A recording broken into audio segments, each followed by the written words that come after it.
तो चलिए आज हम लोग डिस्कस करते हैं इलेक्ट्रॉन एफिनिटी के बारे में। इलेक्ट्रॉन एफिनिटी कि क्या होती है इलेक्ट्रॉन एफिनिटी। इसी को हिंदी में बोलते हैं हम लोग इलेक्ट्रॉन की बंधुता। इलेक्ट्रॉन की बंधुता, इलेक्ट्रॉन एफिनिटी समझते हैं कि क्या टर्म होता है। हम लोग इससे पहले आयनाइजेशन एनर्जी की बात करते थे। उसमें क्या होता था कि किसी भी एटम से इलेक्ट्रॉन को रिमूव करने में कुछ अमाउंट ऑफ एनर्जी की रिक्वायरमेंट होती है। वो जो अमाउंट ऑफ एनर्जी, जो पर्टिकुलर अमाउंट ऑफ एनर्जी की रिक्वायरमेंट होती है, उसी एनर्जी को हमने वहाँ पर टर्म दिया था कि इसी एनर्जी को बोलेंगे आयोनाइजेशन एनर्जी। यहाँ पर जो है इलेक्ट्रॉन एफिनिटी, शब्द एफिनिटी का मतलब क्या होता है? इच्छा। क्या होता है? इच्छा। किसकी इच्छा? तो इलेक्ट्रॉन की इच्छा कोई करेगा। जैसे इलेक्ट्रॉन को कोई दे रहा था, वैसे ही इलेक्ट्रॉन को कोई ले रहा होगा, यानी इलेक्ट्रॉन की इच्छा कर रहा है। वहाँ हम इलेक्ट्रॉन को निकाल रहे थे, यहाँ हम इलेक्ट्रॉन को देंगे। तो देखते हैं इसकी डेफिनेशन क्या है, उस पर ज़्यादा ध्यान देंगे। The amount of energy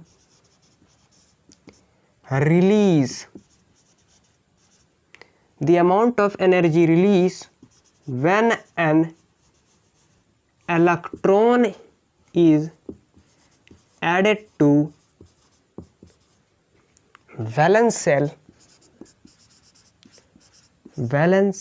shell of an isolated neutral gaseous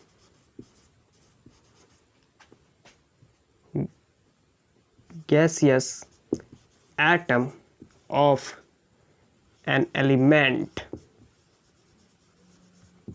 is known as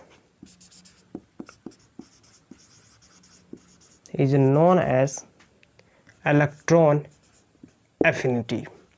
The amount of energy released when an electron is added to valence shell of an isolated neutral gaseous atom of an element.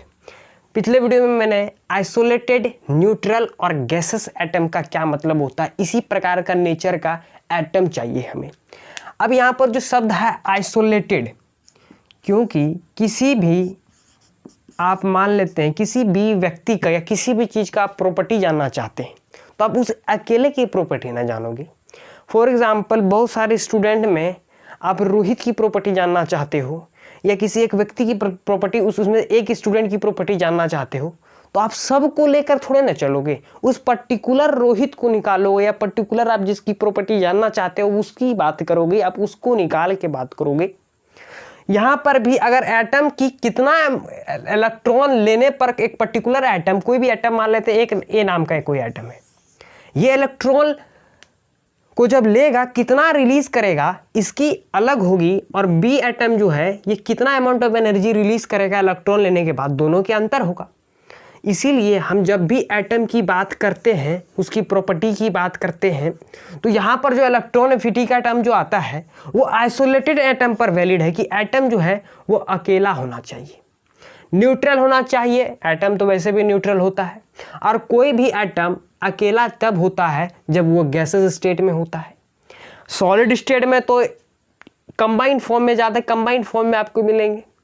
आप बोल सकते हैं कि intermolecular जो distance होता है वो काफ़ी कम होता है सॉलिड स्टेट में, लिक्विड में उससे थोड़ी कम होती है, और गैसेस में बहुत ज़्यादा कम होता है। इस वजह से आप एटम को आइसोलेटेड स्टेट में मिल सकता है, वहाँ आपको एटम अकेला मिल सकता है। इसलिए इस प्रकार का एटम की हमें ज़रूरत होगी। समझ में आ गया? ये टर्म समझ में आ गया? यानी कोई एटम है, उसके न्यूक्लियस के यहाँ पर इलेक्ट्रॉन, यहाँ पे कोई इलेक्ट्रॉन है, ये एटम है पर्टिकुलर, ये इलेक्ट्रॉन को एक्सेप्ट करेगा। ये इलेक्ट्रॉन क्या हुआ? ये इलेक्ट्रॉन जो है किसी भी एटम के वैलेंस सेल में जाके गिर गया। कहाँ जाके गिर गया? वैलेंस सेल में जाके गिर गया। जब ये इलेक्ट्रॉन उसके वैलेंस सेल में गिरेगा ना, तो ये एटम खुश होगा। ये एटम क्या होगा? खुश होगा, और कुछ एनर्जी को रिलीज करेगा। कुछ एनर्जी को क्या करेगा, कुछ एनर्जी को आपको रिलीज करके देगा। जो अमाउंट ऑफ एनर्जी जो रिलीज होगा, जो एनर्जी रिलीज होगी, उसी एनर्जी को हम लोग बोलते हैं इलेक्ट्रॉन एफिनिटी। उसको क्या बोलते हैं, इलेक्ट्रॉन एफिनिटी बोलते हैं। समझ में आ गया। आपके बुक में दिया हुआ है साइन कन्वेंशन नाम का एक टॉपिक बना दिया गया है, मतलब इसी के अंदर आपको देखने को मिलेगा कि लिखा हुआ है कि sign convention, sign convention. Sign convention का क्या मतलब, इसको समझते हैं। देखिए, कोई मान लेते हैं कि कोई बस है, ये बस है, इस पर्टिकुलर बस में 20 सीट है। कितना सीट है, 20 सीट है। अभी फिलहाल 19 यानी 20 लोगों का सीट है, 19 सीट फुल है, 19 सीट अभी फुल हो चुके हैं।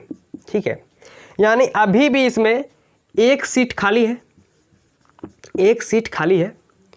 19 आदमी बैठ चुके हैं बस में, एक सीट अभी भी खाली। एक व्यक्ति आता है, एक लोग की कमी है, एक व्यक्ति और बैठ सकता है इसमें ना।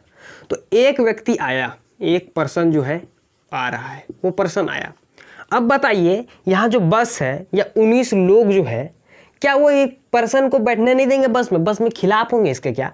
इनको अपनी सीट मिल चुकी है, तो एक पर्सन और आ रहा है, तो इसको क्या दिक्कत है? यहाँ एक सीट अवेलेबल है, तो ये पर्सन यहाँ के इस पर्टिकुलर सीट पे जो अवेलेबल सीट है वहाँ आके बैठ सकता है।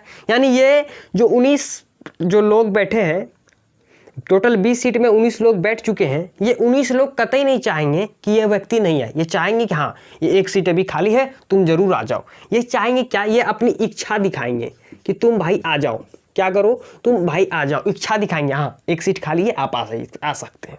ठीक है, यही कंडीशन मैं बनाता हूँ। वही बस है, उसमें 20 सीट है, अब 20 के 20 सीट फुल है। क्या है, 20 के 20 सीट फुल हो चुके हैं। अब एक भी सीट खाली नहीं है, एक व्यक्ति है, एक पर्सन अभी बचा हुआ है। अब ये यहाँ आके बैठना चाहता है, बस के अंदर आके वो बैठना चाहता है।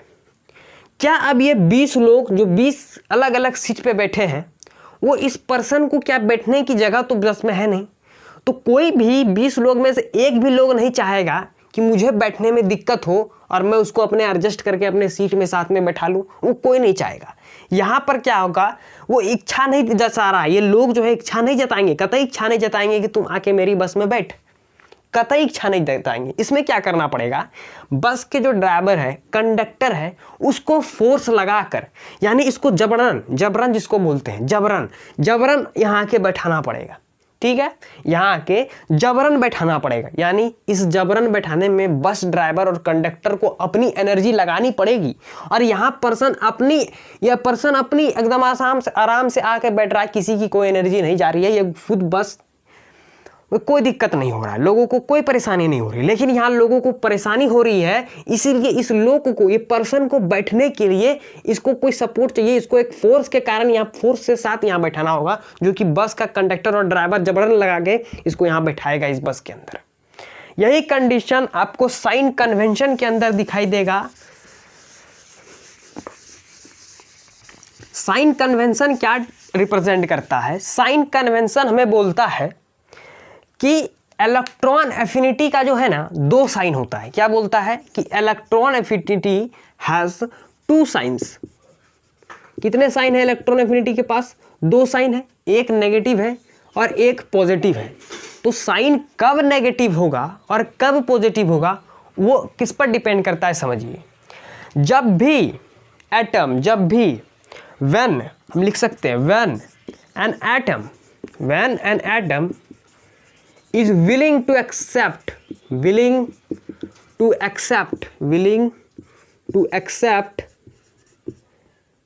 an electron, जब कभी भी एटम चाहेगा कि तुम आओ, एक्सेप्ट एन इलेक्ट्रॉन, तो इस कंडीशन में क्या होगा कि वो एटम जो है, दिस पर्टिकुलर एटम क्या करेगा, रिलीज करेगा सम अमाउंट ऑफ एनर्जी को रिलीज करेगा, सम अमाउंट ऑफ एनर्जी। इस कंडीशन में क्या होगा कि जो इलेक्ट्रॉन एफिनिटी होगी वो कैसी होगी, इलेक्ट्रॉन एफिनिटी कैसी होगी, वो पॉजिटिव होगी। कैसी होगी? पॉजिटिव होगी।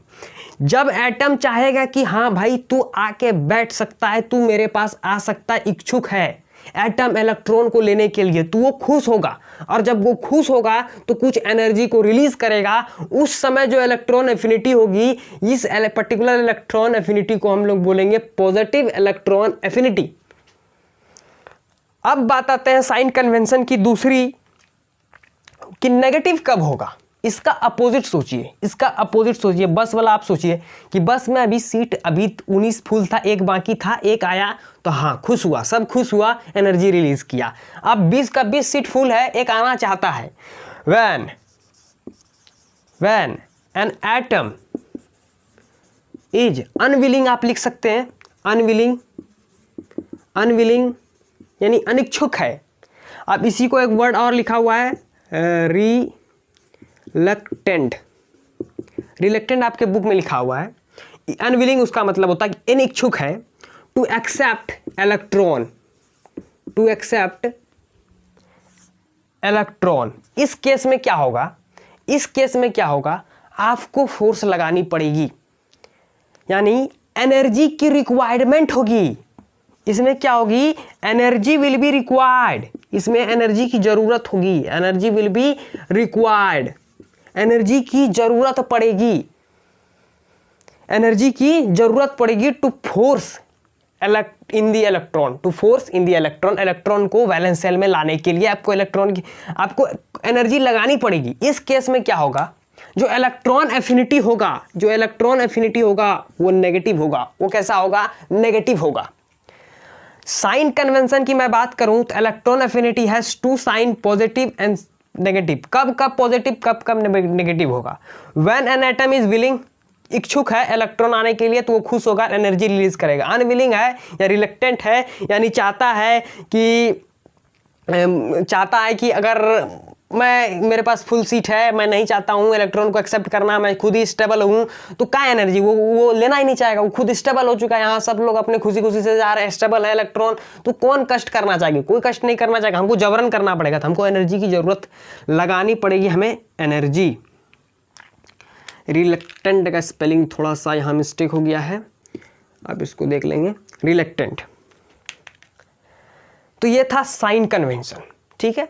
अब जो दूसरा टर्म इसमें आता है उसको समझते हैं। चलिए अब समझते हैं कि सक्सेसिव इलेक्ट्रॉन एफिनिटी क्या होता है। सक्सेसिव इलेक्ट्रॉन एफिनिटी चर्चा करते हैं।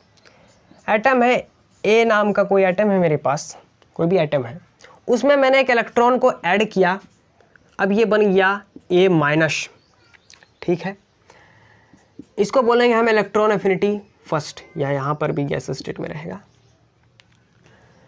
इसी ए माइनस एटम में मैंने एक इलेक्ट्रॉन को और ऐड किया और ये बन गया A2 माइनस, इसी को बोलेंगे हम लोग electron affinity second. A2 minus वाले एटम में अब हम इलेक्ट्रॉन एक और ऐड करेंगे, अब इस पर चार्ज आ जाएगा A3 माइनस, इसी को बोलेंगे हम electron affinity third. Condition number 1 में एटम जो है ना, एटम स्टेबल नहीं है। एटम क्या कहता है कि एटम चाहता है, जनरली एटम क्या कहता है, फर्स्ट इलेक्ट्रॉन एफिनिटी में जनरली एटम क्या चाहता है कि इलेक्ट्रॉन मेरे वैलेंस सेल में आए, इलेक्ट्रॉन मेरे वैलेंस सेल में आके गिरे, यानी यहाँ पर एटम विलिंग होता है टू एक्सेप्ट इलेक्ट्रॉन। यहाँ एटम क्या होता है, इच्छुक होता है इलेक्ट्रॉन को अपने वैलेंस सेल में लेने के लिए। यानी अगर एटम इच्छुक है तो हम लोग क्या बोल सकते हैं कि ये कैसी है, इलेक्ट्रॉन एफिनिटी पॉजिटिव। ये कैसी कहलाएगी कि इलेक्ट्रॉन एफिनिटी पॉजिटिव है, ये इसको क्या बोलेंगे, ये इलेक्ट्रॉन एफिनिटी पॉजिटिव हुआ।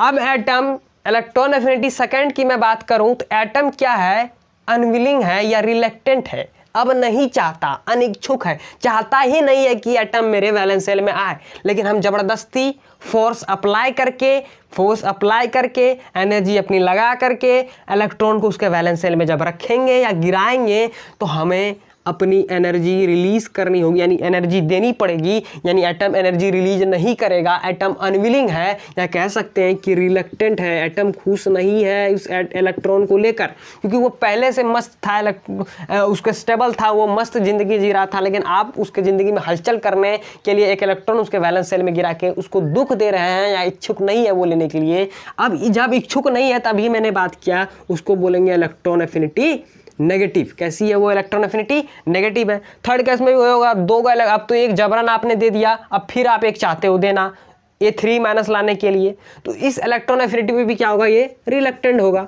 यानी कि ये नहीं चाहेगा कि क्या हो, इलेक्ट्रॉन उसके वैलेंस सेल में गिरे, तो इसे भी क्या बोलेंगे, इलेक्ट्रॉन एफिनिटी कैसी है, नेगेटिव है।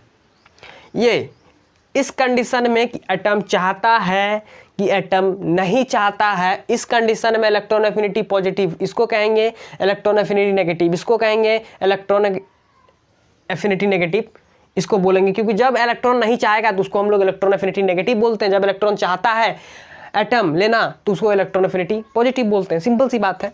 ये हो गया सक्सेसिव आयनाइजेशन का एनर्जी का केस। अब देखिए यहीं पर एक केस और आता है, उसको समझ लेते हैं कि ये अगर कोई एटम है, सिंपल सी बात करें, उसमें एक इलेक्ट्रॉन हमने ऐड किया, अब वो बन गया A-।